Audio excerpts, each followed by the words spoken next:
So today, the topic is moving from distraction to presence, from distraction to presence. And I'm like, oh, this will be an easy talk. And then I realized, ooh, this is a very complicated talk. So first of all, what is distraction? It means to be pulled away, right? To be like yanked, grabbed, and literally pulled away. Our attention is pulled away to something else other than what we want to be paying attention to, or what our intention is to pay attention to, right? So, you know, from a mindfulness perspective, is something that's pulling us out of being mindfully present, from being mindfully aware in the moment. Oftentimes we get distracted and we get lost in something else, and then we find ourselves every so often and we're like, oh, I've been lost. Yeah, there's not much mindfulness going on here. Whereas presence is being here now, being aware of whatever's happening in the moment, bringing our attention to it, when we bring our attention to it, we tend to bring our body there, we tend to bring compassion and our heart and a lot of things, being aware of what's happening, the body, heart, and mind, basically. Yeah. You know, I think this is becoming increasingly difficult because we're living in an age of mass distraction. We have every possible limitless ways to distract ourselves anymore today, just about limitless, it seems. So, you know, obviously I'm saying that being distracted is negative, whereas being present is more positive. It's neither one, except that being distracted causes more stress. Yeah, so the more distracted you are, the higher your stress levels are going to be. These are what studies are showing, that when you're distracted, you're caught in the default mode network of the brain, which is associated with worrying and fretting and, yeah, just being in mindless prattle. But our anxiety level goes up when we're in default mode network. Whereas when we're fully present and aware and connected to what's happening in the moment, our stress level goes way down and our peace and positive affect goes up. Yeah. So that's why, we're moving in that direction, hopefully. So there are a lot of, methods that we can use to bring mindful awareness to distraction. That is actually a key to bring mindful awareness to distraction itself. But I'll get more into that first. But I came up with a theory when I was sitting with this. I was contemplating distraction. And I had this kind of flash before me that when we're babies and little children growing up, everything is so intense. Sounds are really intense, colors, sound, sights, everything is just new and intense and like miraculous, right? So I would think that our experience, our intensity level is pretty high, as in, whoa, what's that? Not knowing that's the sun shining in our face or whatever.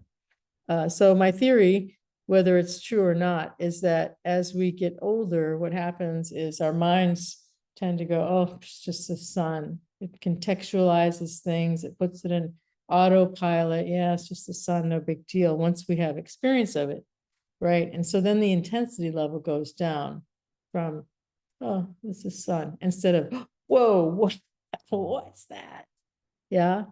And so this is my theory, and I have no proof for it, is that because everything becomes so rote, so, like, oh yeah, that's a tree, yeah, that's a whatever,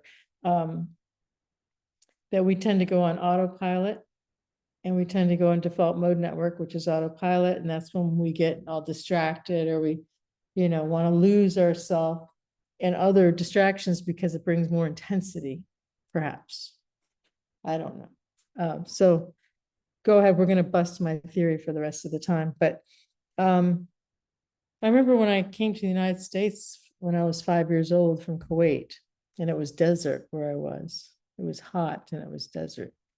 And we moved to Michigan, all these green trees with all these leaves and grass. And I was like, oh my gosh. The smells, the sights were so different. Everything was different. The temperature was different. And then the first time, there's a little wonder running around.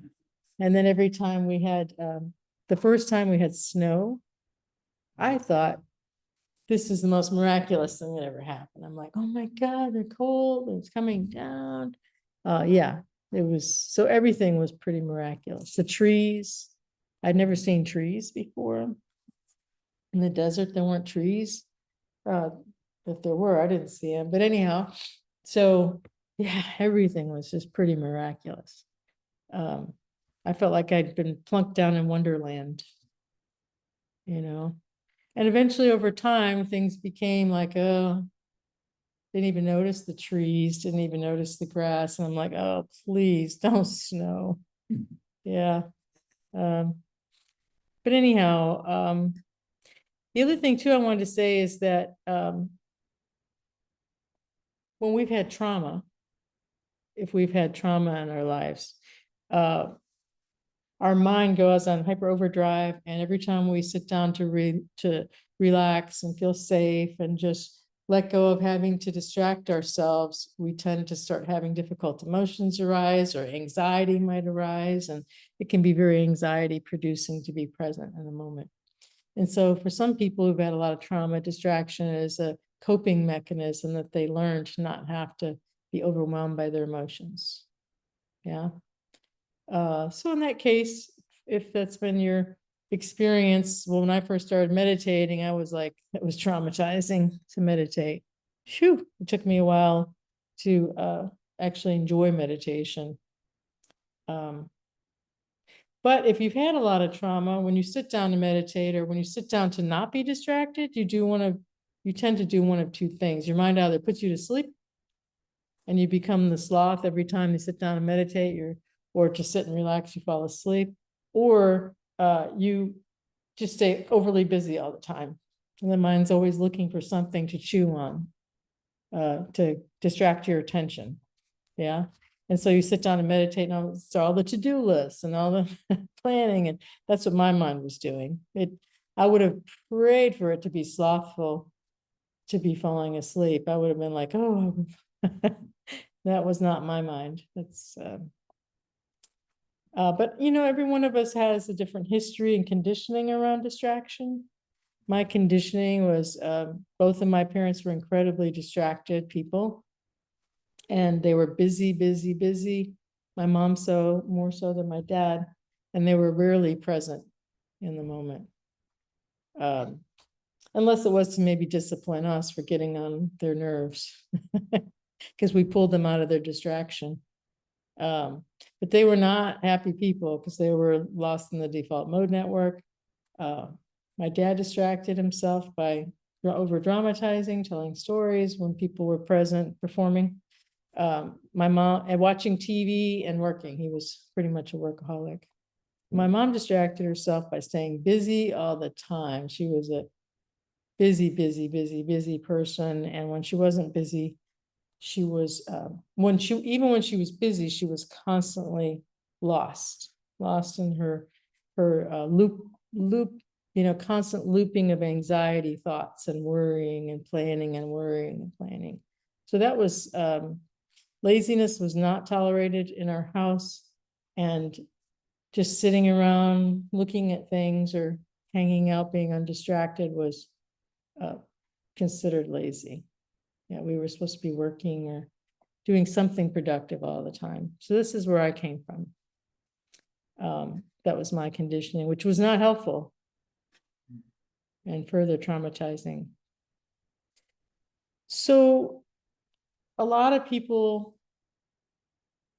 say that, well, I wouldn't be distracted if it weren't for external stimuli invading in my present moment, making me distracted, right? But the truth is, external stimuli from a mindfulness perspective and Buddhist perspective are just phenomena arising, changing, and passing away. Sounds arising and passing away, sights, smells. Yeah, every single one of them. And that they're not a distraction, they're just something to be aware of. Like the kids blowing in and out of this door right here, just something to be aware of. Yeah. It's not a distraction as much as it is phenomena arising that we can be aware of, mindfully aware of, right? And then how it affects our bodies, how it affects our hearts and minds. So other ways that people use external stimuli or internal stimuli to distract them, we create distractions with our minds. We actually do. We seek them out, we create them. What are some ways that we create distractions? You can just call them out. Daydreaming. Daydreaming. Planning. Reminiscing. Oh, reminiscing. Okay. Reading a book. Okay.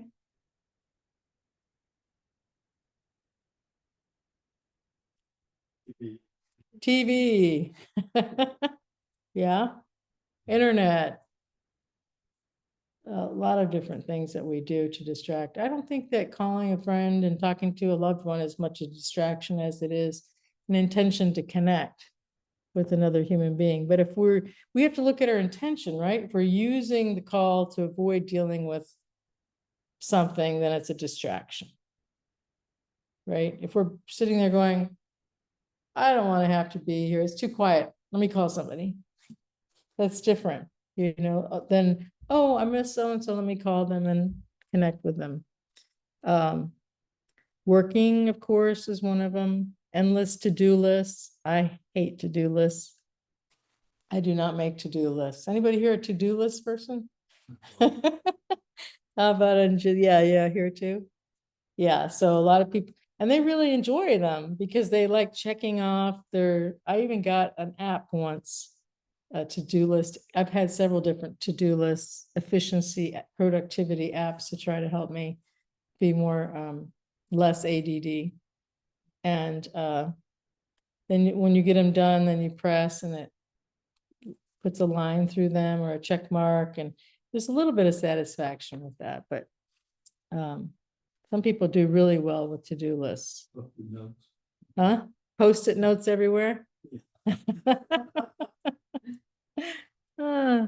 Other ways that we distract yourself, we seek stimulation. Yeah, seeking some kind of stimulation, wanting something exciting or fun or whatever. What I want to say about all of these distractions, there's a bug, that some of the distractions are healthy. They're not distractions when it's a healthy way of interacting in the world. All of these can be healthy or can be distraction, depending on our intention or where we're coming from. It has to be in balance too. Yeah. I think we know when it's a distraction versus a healthy way of being. Usually if we're being mindful. Hi, baby. So seeking stimulation in so many different ways. A lot of people are addicted to stimulation.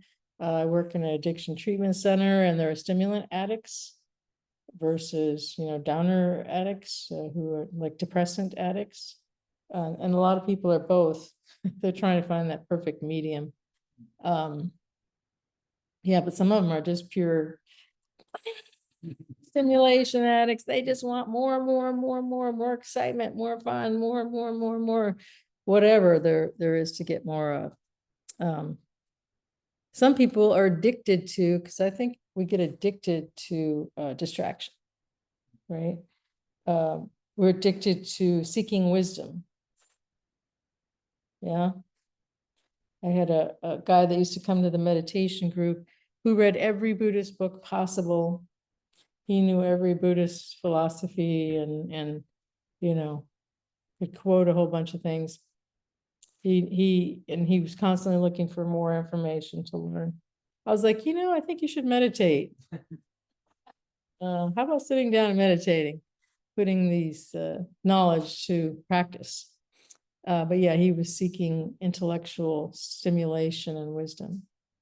Losing yourself in mindless activities. Sometimes it's healthy to lose yourself when you've been overstimulated all day and you need to just sit back, but other times it becomes a real distraction. Yeah. I think the mind itself is a huge distraction, can be a huge distraction device. So many people are, and I was addicted to my own thoughts. And I believed all my own thoughts, and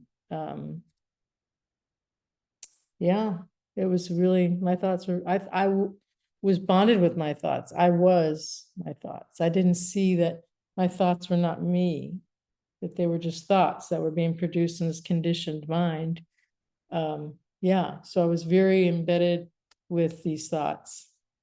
But we need to get underneath these distractions, right? We need to explore. First of all, we need to look at our patterns of distraction. How do you tend to distract yourself? When do you tend to get distracted? What do you use to distract yourself? Yeah. So you want to see what's motivating them. Then you want to look and sit mindfully with them and see what's motivating this desire to distract myself. Yeah, is it stimulation? Is it boredom? Is it my not wanting to feel loneliness at this moment? Is it a deep desire to connect with other people, or is it just a habit? Yeah. Sometimes it's to fulfill an identity, right? So if we have an identity as a certain kind of person, a successful, busy person, productive person like my parents, then they have to stay busy just to fulfill their identity as a very productive person. The other thing we want to do is increase our meditation practice. Yeah, I think that's the number one way to avoid distraction. That little fly is distracting, isn't it? No, it's just more phenomena, isn't it? Yeah. Yeah. Because, when you meditate, you'll realize that it's not, nothing else is the problem. Go on retreats, and you can go sit in a cave all alone and meditate for months, and then you'll be distracted as can be. Yeah, the distractions will follow you wherever you go. But when we meditate, we see the patterns of the mind. We see how we get distracted. It's kind of like the story of Odysseus and the sirens who enticed the seamen off course to the reefs to their deaths, right? This is kind of like what distractions do. And to survive, Odysseus tied himself to the mast and told his crew to seal his ears, to seal all their ears, so that the sirens wouldn't pull them off course and kill them all.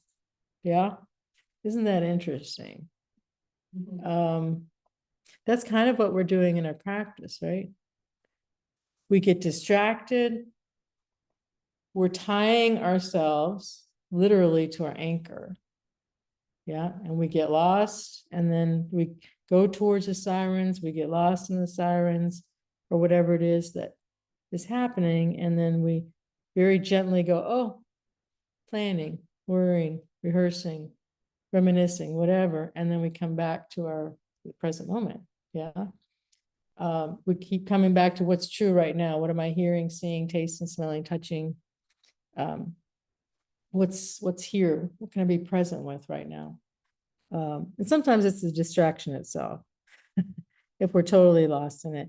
But we're practicing, keep coming back to the present moment, keep coming back to the present moment, keep coming back to our anchor that exists in the present moment.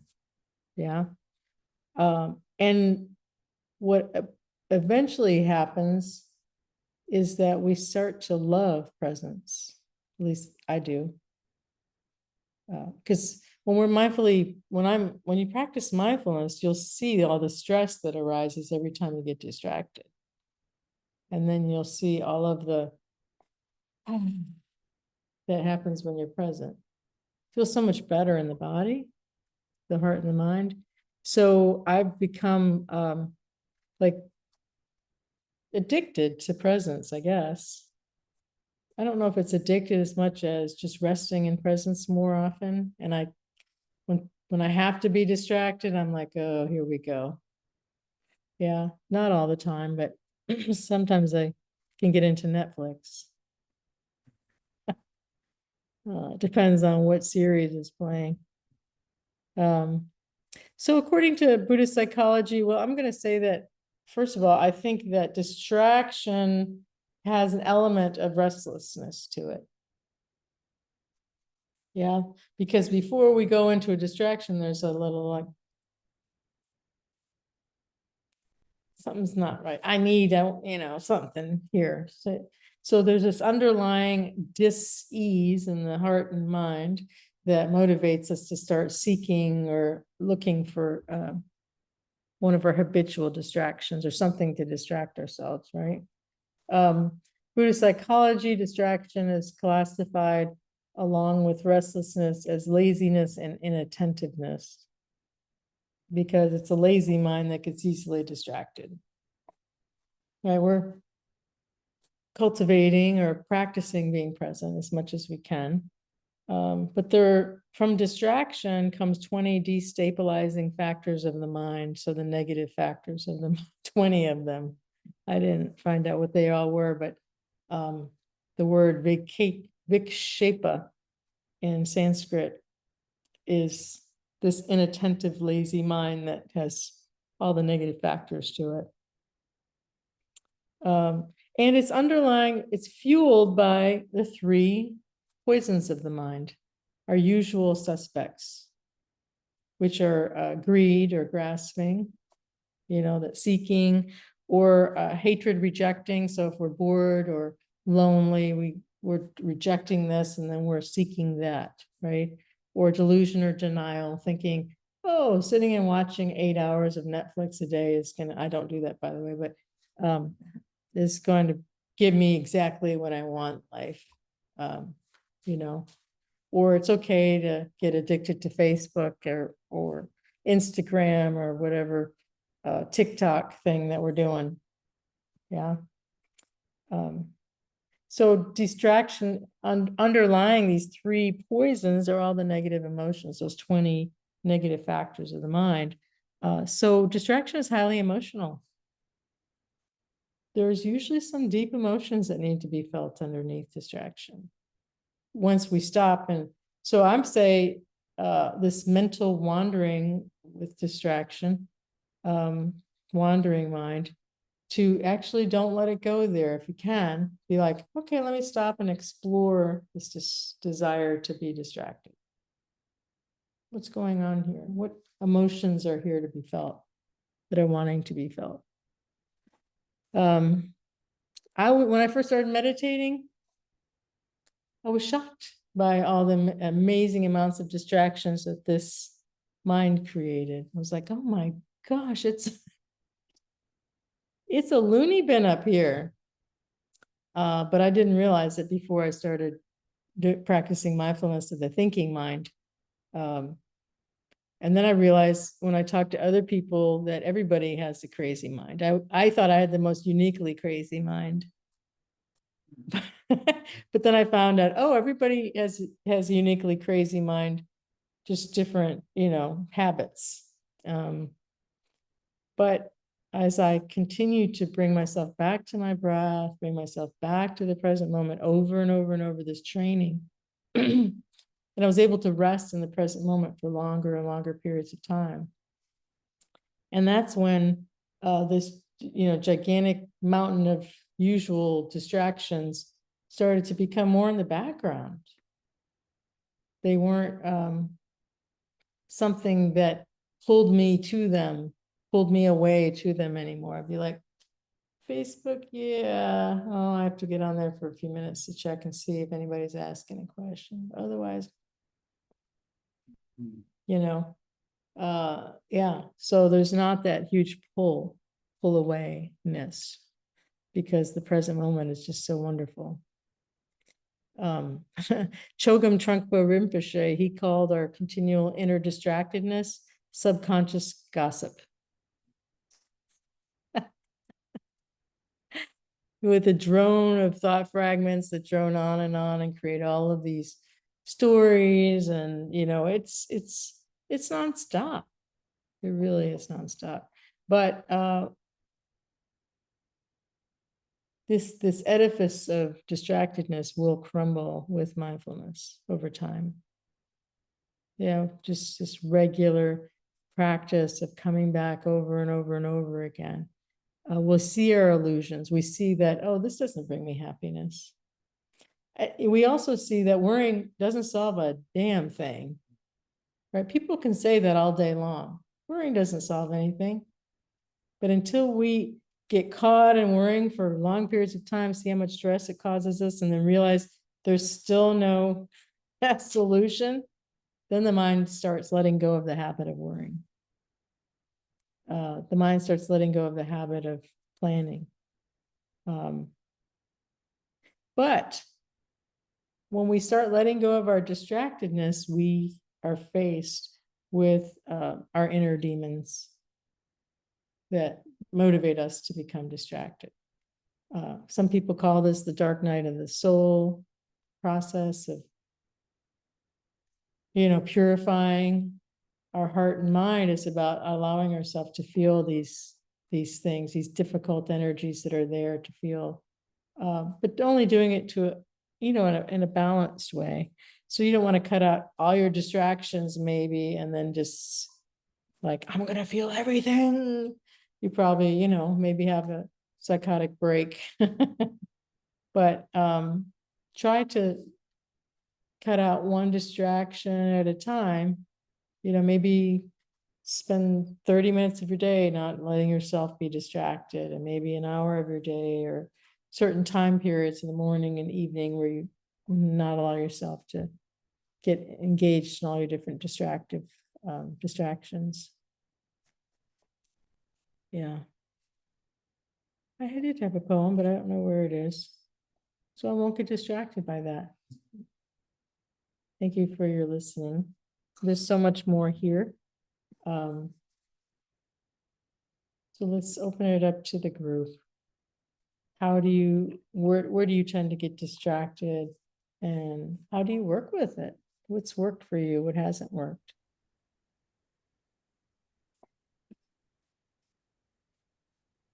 Yeah, Wallace. Well, that's something that's been on my mind lately, more so, because it's not easy to become undistracted. I find myself becoming distracted because for boredom or whatever. Things are so much more exciting in my mind. And so I spin out these stories, and I'm the hero. And yeah, of course, they sometimes end in catastrophe, but I guess being present, two things about it. One is that, well, here I am and nothing's happening. So, let me go somewhere where it's more exciting. Yeah. The other thing is, like you said, when I take time out to meditate and just be present more often, what happens is when I start thinking about things or reminiscing, I go back into something that maybe troubled me, or something that I didn't realize, a truth that I hadn't realized about myself. I may have been telling myself stories about who I am, but then I can look at some behavior that I exhibited and say, oh, man, but I didn't want to see that. So that's what's been happening more, that, even some of the trauma that I experienced, especially in Vietnam, that is coming back now stronger and saying, oh my, I looked at it, knew it, it happened, that can be counted, but not being able to really experience it and feel it. So there was no cleansing as I would think about it, but now it's more so I'm coming to grips with who I don't say was, I'll just say things that happened that I just ignored. And now I'm beginning to see things a little more clearly. It's painful. Of course, oh, I did that, oh, God. But, you know, love and forgiveness, that kind of stuff helps out also. Yeah. By saying, okay, you were kind of this or that, but, you know, I can forgive that person. Yeah, the person you were back then. Yeah, the behavior that I exhibited. So that helps keep me from being distracted from seeing what's really going on. Yeah, so now that you're practicing being present, these things are coming up to be healed from your past. And you're seeing ways of behaving that cause harm. Hmm. And then you're feeling what? Just like regret? Nah, that's what happened. You know, I don't try to get too deep in regret. I just have to recognize that the stories that I tell myself about who I am are not always true. It's called character defects. Yeah. So, but like I say, forgiveness and just saying, okay, it happened. And this is where I am now. Here I am. Yeah, here I am now, and I'm not doing the same thing anymore. Yeah, that's great. Thank you.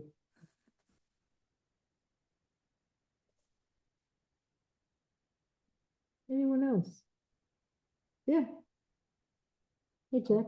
Hey. I find myself distracted by some distractions. I'll go through the house and lay something down.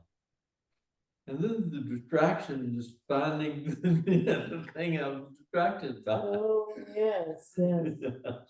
Looking for the things that you lost while you were distracted. Can anybody relate? Yeah, everybody here was nodding their head, yeah. That's funny. Thank you, Jack.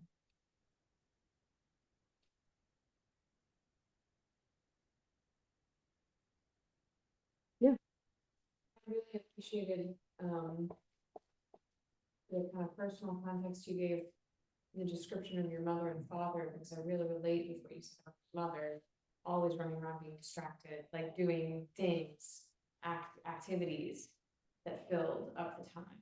And that's what I think I fall prey to a lot, is this guise of busyness and productivity, even if it's not like technical productivity in a work setting, but like evening plans and letting the gotta have a full weekend. And when I think about what an ideal day looks like for myself, like if I could like list it out, it's like, oh, I wake up slowly and I have my cup of coffee slowly, and maybe I write, maybe I read, maybe I play guitar, maybe I do all of the above, and I'm just swapping around as my heart desires.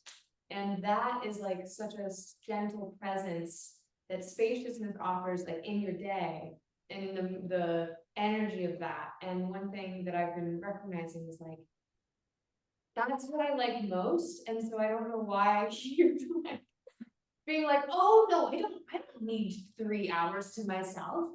I can like just do something with that time. I can see someone or call somebody or do something. It's just like this like very high frequency energy of like, oh no, it's like, that's not okay. And the just, you know, the recurring lesson of like, no, not only is that okay, that's like, that's the cream, that's like what, that's the sweet stuff that you love, you know, is like the unstructured time and the space and the allowance for yourself to just be in whatever way and like connect with that in however it's expressing. Yeah, And I'm excited for more of that. yeah.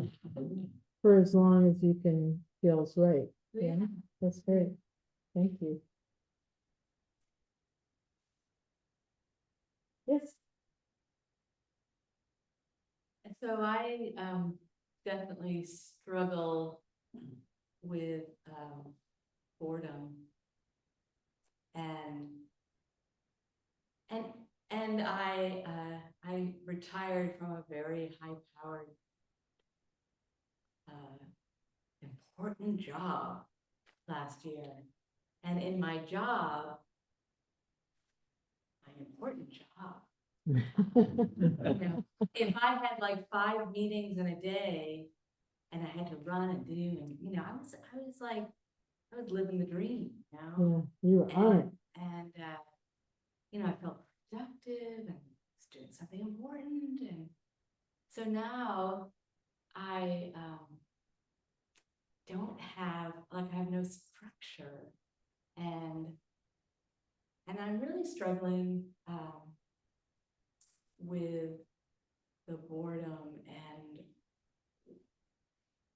a little bit of the ego of wanting to do something important that fed me for so many years. Mhm. And, you know, I have a resistance to just sitting and meditating. Mm. And I hear you say, and you've said it before, how you love the practice and the present, being mindful, and how you find that to be like less stressful. And I feel like I have a little bit of the opposite. And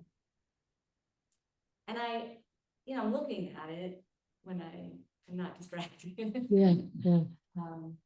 Because I think it's a really important thing for me to explore about myself and try to get to the bottom of it. Both my parents were addicted to gambling, and, you know, they just like, you know, they went 4 or 5 times a week, you know, would spend the day off in Foxwoods, you know, in the Indian reservations and gambling, Mm. you know, so I just saw them, you know, live with them. And they were so happy in that lifestyle. So I don't know, I came to Buddhism because of like, I had like some trauma in my family, Mhm. my, you know, husband, kids, family. And I thought, wow, like there's another way of being, like, it felt very radical to me. Like I can look at this situation in a completely different way. And it's what happened was it's not there. Like it changed. Oh, You know, nice, yeah. it's the trauma dissipated. You know, I got through it. Yeah. Nobody died. Mhm. And so, like, to me, that's like, wow, the Buddha knew that was going to happen. Yeah. And I had faith in it, and it all came to pass, just like he taught. Yeah. So yeah, I struggle with the boredom. There's a lot in there. Yeah, there's a lot there. So, yeah, just every so often, just get really curious at about the board, and maybe 1 or 2 minutes exploring it if you can. You know, so we're meant to be creative beings, but when we're in the last trimester, whatever you want to call it, of our lives, our intention for what we're creating changes. Do you know what I mean? For our Right. so it's not as much about achievement and getting that golden, you know, whatever. When we're younger, we're doing that, but when we get older, then our intention about what's important changes, and so then our focus for what we're going to produce changes. If that makes any It sense. does. So it might I be think you're- volunteering, it might be, I don't know what. Yeah. And I do. Okay, yeah. But I'm so used to having like every minute, you know, kind of. Filled, yeah. That's really hard. Anybody relate to that? Yeah, you wish that you had that problem of boredom in retirement, yeah.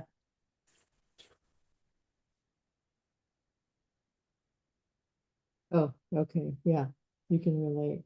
Yeah, I mean, a lot of people, when they retire, they go through that, especially if you had an important job.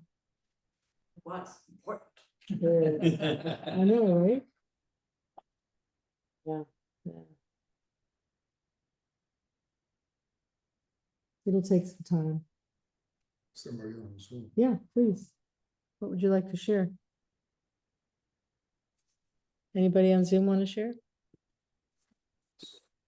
Yeah, Sandra.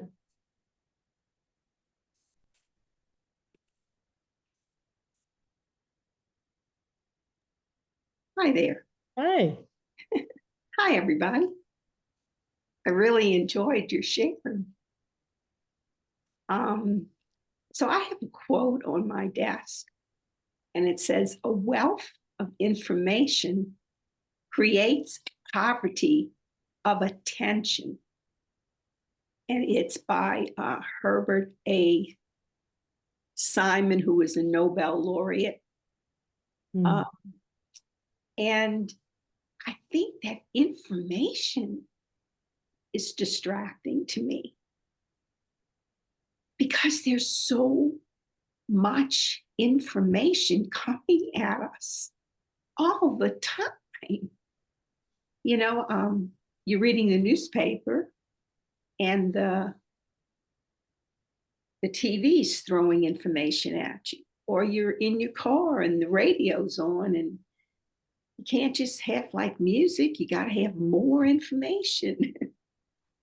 It's just really overwhelming and distracting to me. Yeah. But I love that quote because it says everything to me. It's like a wealth of information creates a poverty of attention. That word poverty really grabbed me. Nice. Yeah.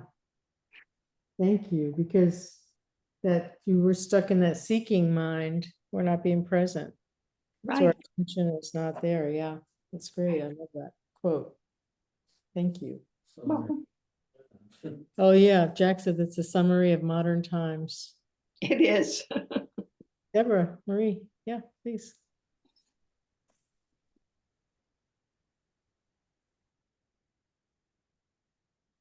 Are you there?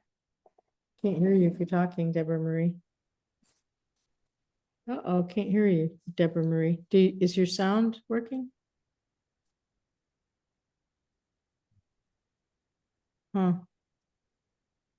Yeah, can't hear you. Sorry. Really wanted to hear what you had to say. You might want to restart your computer, and sometimes the sound buffers will clear themselves out, and I sound really important when I say that, but I have no idea what that means. And then it'll work. At least that's what I've been told, and I've seen it happen. So, yeah.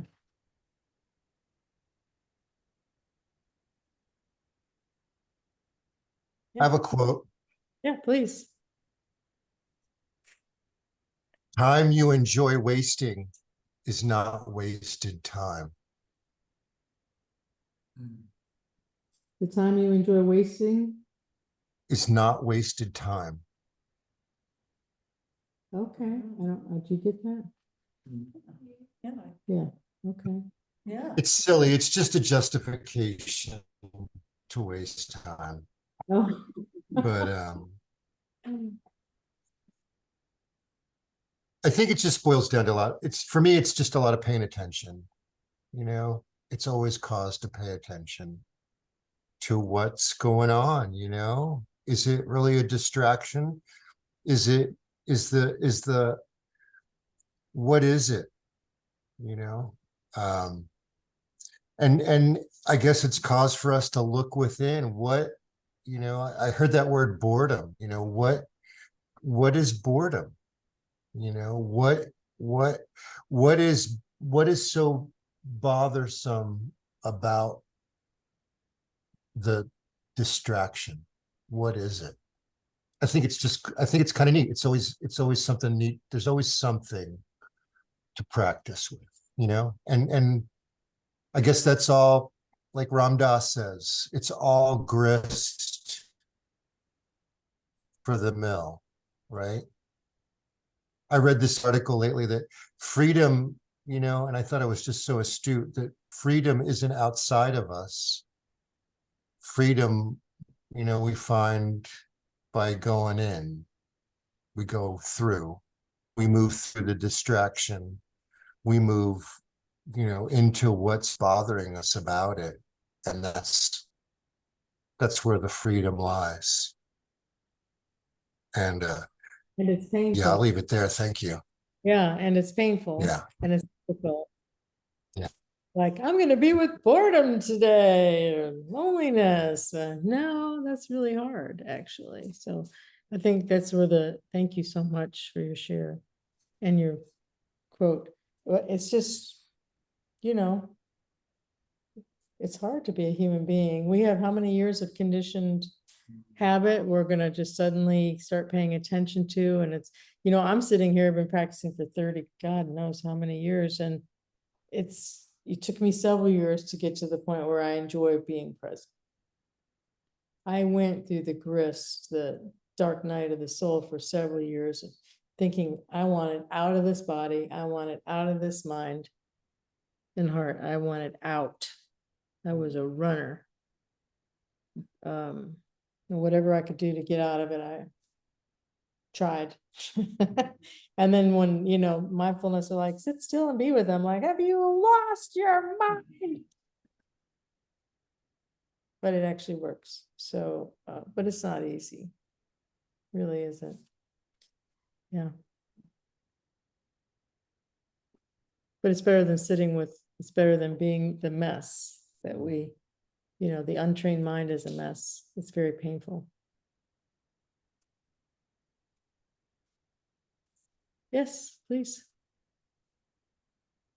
Meditation teacher, I want to say it was Joe Fromsdale. Say, there's actually no such thing as boredom. It doesn't exist. It's actually aversion to some other feeling, Mm. and then it you know masks as this sense of like, oh, I'm just bored, but there's something there that we don't want to, you know, kind of like what you said, there's something we don't want to feel. Mm. And we think, oh, I'm just bored, you know, and I know for me, a lot of the time it's fear. You know, if there's like an empty space, especially if it's in the middle of my day for some reason, which I think is just like culturally a time we're supposed to be busy, you know, and like being productive. If I have dead space in the middle of my day, I'll notice this fear start to arise. Doing? What do I need to be doing? What do I, you know?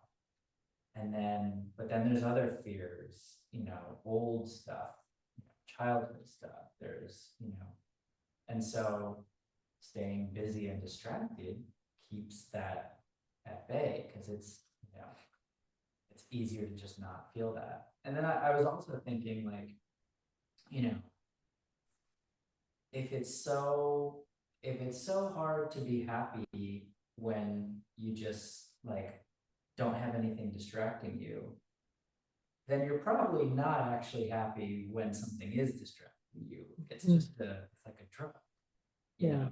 Yeah. I think if you can let go of all the shit that distracts you and then still feel I'm content. Yeah. Then I think it's real. But if you know, and I'm speaking from personal experience, by the way, like, you know, if I'm like afraid of like, well, I don't think I could be happy if I'm just like sitting in a chair with no, you know, nothing to do, nothing to distract me whatsoever, then I don't think I'm actually content when I'm doing any of those things. Yeah. Right? Yeah. Yeah. Good for you. So that's an insight, right? Yeah.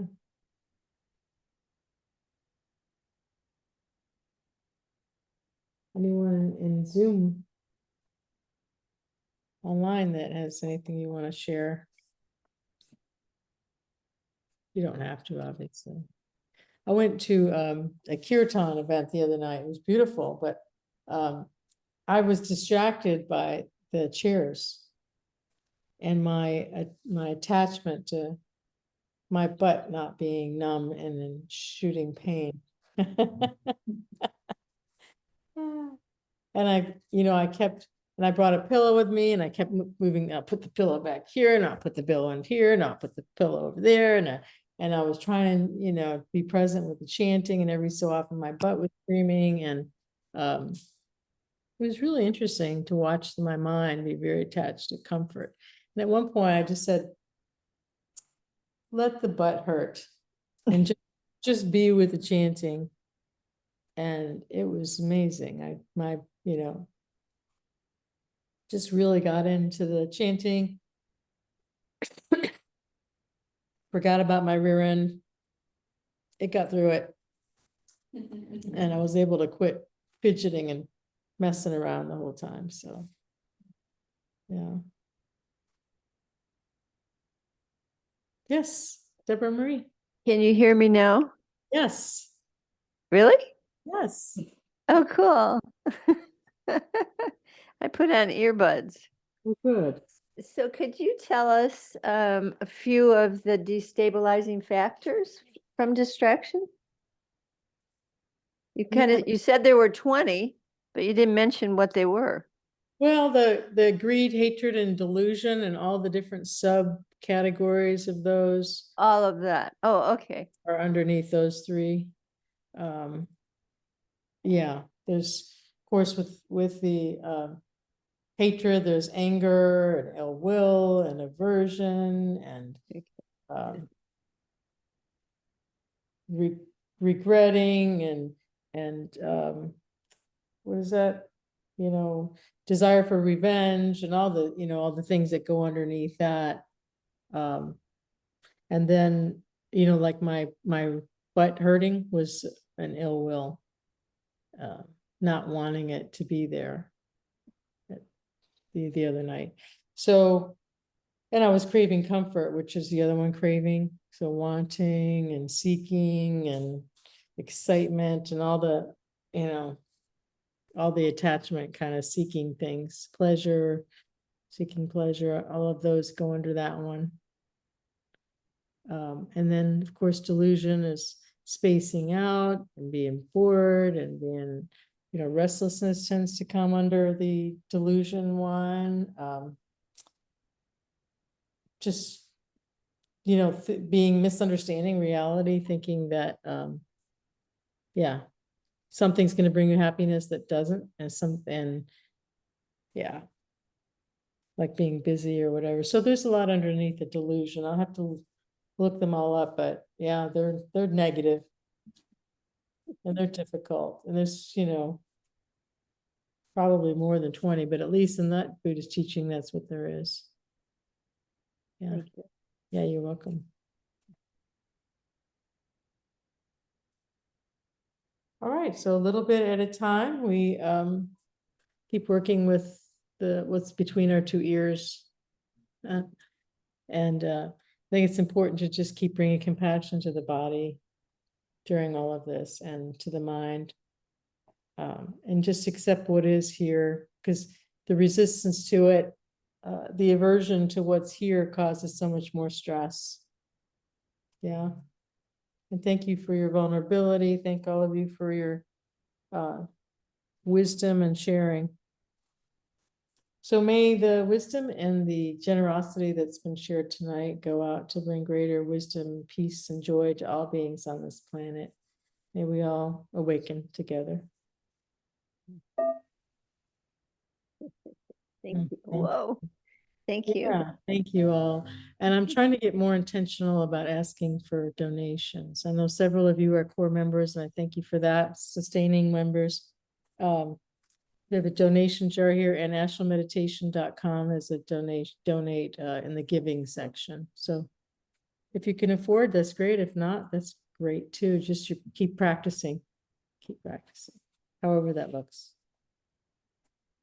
Thank you. Guys. And thank you, Deborah Marie. She's been looking at different venues. Yeah, thank you for that. You're welcome.